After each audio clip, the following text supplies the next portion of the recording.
Ребята, ну вот я положил свою в колодец растопку, еловые веточки, палочки еловые, а в центр положил ватный диск. Можно кору положить, березовую, бересту, но лучше ватный диск. Где вы будете эту кору искать? Может, она мокрая? В пизду. Вот, положил, да, ватный диск в центр. Сегодня я даже не знаю, с помощью чего вам показать, как я развожу свой костер. С помощью огнива или с помощью охотничьих спичек.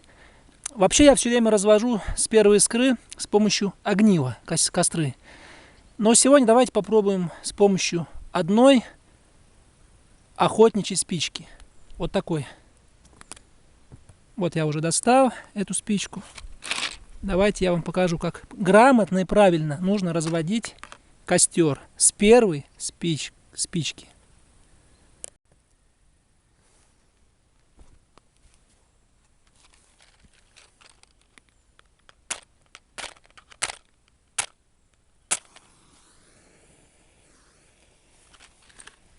И берем сразу же растопку вот эту и кладем вот так вот, еловую.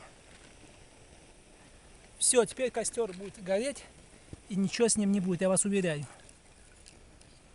Вот так я развожу с одной спички развожу костер свой.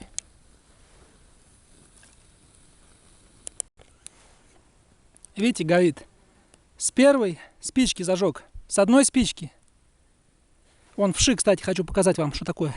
Вот, смотрите. Это вши. Это не слепни. Слепни — это все фигня. Это вот вши очень опасная вещь. Видите, они это заебут. Они даже костер не боятся, ничего не боятся. Вот я ее раздавил и в огонь бросил. С вами на связи, как всегда, не первый, но и не последний московский видеоблогер Серега Резников. Сегодня я вам показал, как грамотно и правильно, и главное, что безопасно разводить свой в лесу костер, разжигать. Видите, какой огонь? Ровный у меня, прямой, красивый. Давайте еще подложим вот этих растопки. Че, жалко, что ли? О, как горит здорово. Сегодня 2 сентября 2016 год. На улице очень тепло. Я даже не знаю, честно говоря, сколько градусов. Но очень тепло, ребята, очень тепло. 20 с небольшим точно, наверное, градусов есть. И главное, что штиль, ветра нет, сухо, хорошо.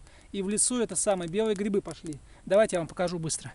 Умные люди грибы сейчас все собирают, а Сережа, не первый, но и не последний московский видеоблогер, занят костром.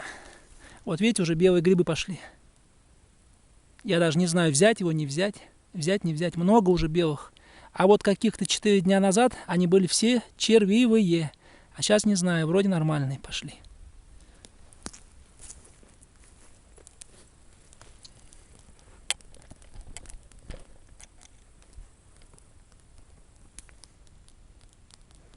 Здравствуйте, мои дорогие друзья и подписчики. Горит мой огонь.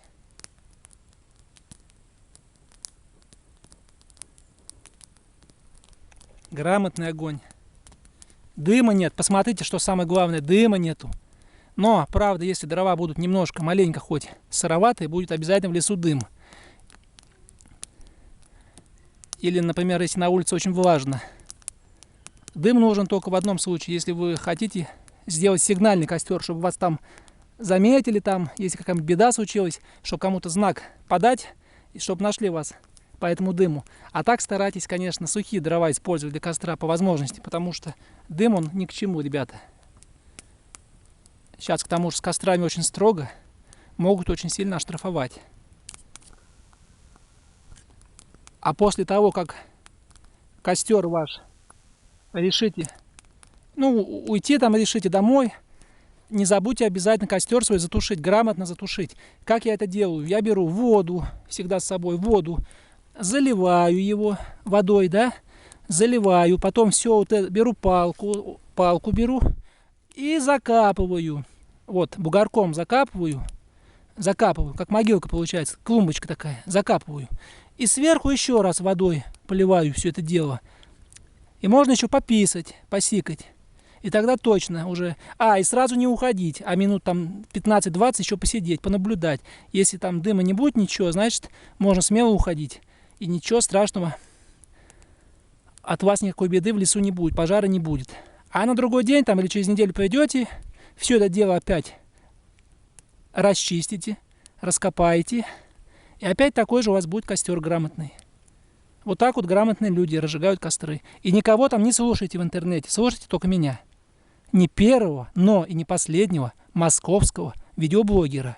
А именно, подчеркиваю, Серега Резников.